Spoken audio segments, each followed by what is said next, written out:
আরজিকর কাণ্ডে বাড়ছে ক্ষোভ। সন্দীপ অভিজিতের জামিনের প্রতিবাদ। দুদিন ব্যাপী রাজ্য জুড়ে পথে বামেদের ছাত্র সংগঠন এসএফআই এবং আজ এবং আগামীকাল টানা দুদিন ধরে বিচারের দাবিতে রাস্তায় হাঁটবেন তারা।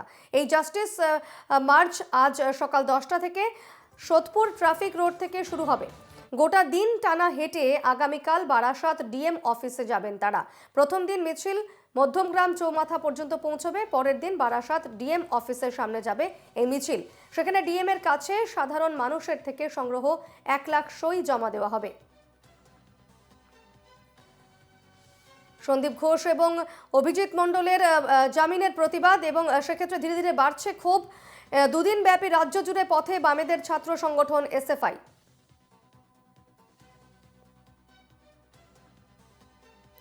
আমাদের সঙ্গে এই মুহূর্তে রয়েছেন প্রতিনিধি মিন্টু চক্রবর্তী। মিন্টু, এই মুহূর্তে কি ছবি? কারণ দুদিন ব্যাপী বামেদের মিছিল রয়েছে, টানা দুদিন তারা পথে হাঁটবেন, কি জানা যাচ্ছে এই মুহূর্তের কি ছবি?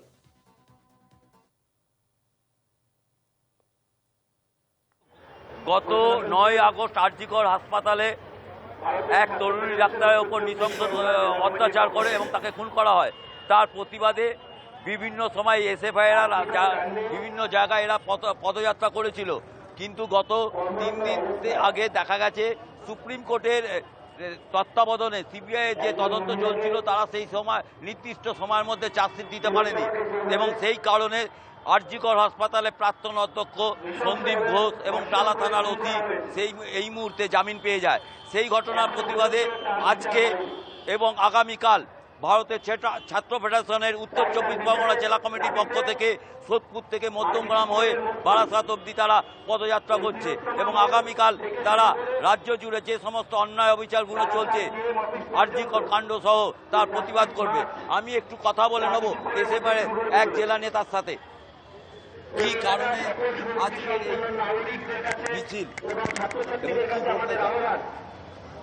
তিলোত্তমার বিচারের দাবিতে আমাদের এই মিছিল, এবং আপনারা দেখেছেন যে কিছুদিন আগে সিবিআইয়ের অপদার্থতার জন্য কোর্টে তারা তথ্য প্রমাণ পেশ করতে পারেনি বলে সন্দীপ ঘোষ, অভিজিৎ মণ্ডল যারা এই ঘটনার তথ্য প্রমাণ লোপাটের সাথে যুক্ত, তারা তিলোত্তমার কেসে বেল পেয়ে গেছে। আমরা বলছি এটা একটা তৃণমূল বিজেপি সূক্ষ্ম বোঝাপড়া, তার পরিণামে এই ঘটনা।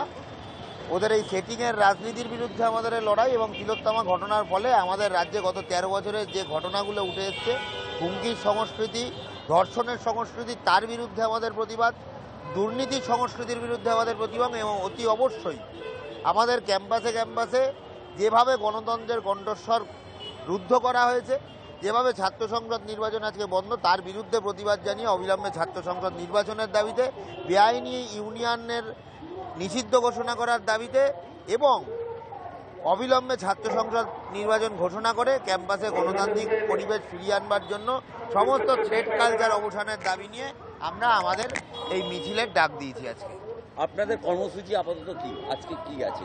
আজকে কিছুক্ষণের মধ্যে আমরা সোদপুর ট্রাফিক মোড় থেকে আমাদের এই কর্মসূচি শুরু করব।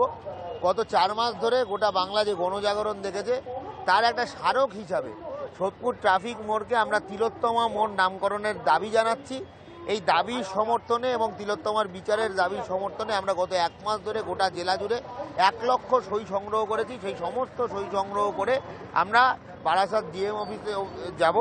আজকে আমরা সোদপুর ট্রাফিক মোড় থেকে মধ্যমগ্রাম অবধি আমাদের মিছিল করব। কালকে সকালবেলা মধ্যমগ্রাম বিবেকানন্দ কলেজের গেট থেকে শুরু হয়ে জেলা শাসকের দপ্তর অবধি আমাদের এই মিছিল যাবে। যাওয়ার পথে আমাদের কলেজে আমাদের জেলার 5টা গুরুত্বপূর্ণ college, Panihati college, APC college, Madhyamgram Vivekananda college, Barasat government এবং বারাসাত ইভিনিং কলেজের গেট ছুঁয়ে আমাদের এই মিছিল জেলা শাসকের দপ্তরে যাবে। শুনতে পেলে দীপর্ণা যে বর্তমান একেবারে অবশ্যই এই মিছিলের দিকে নজর থাকবে। ধন্যবাদ মিন্টু।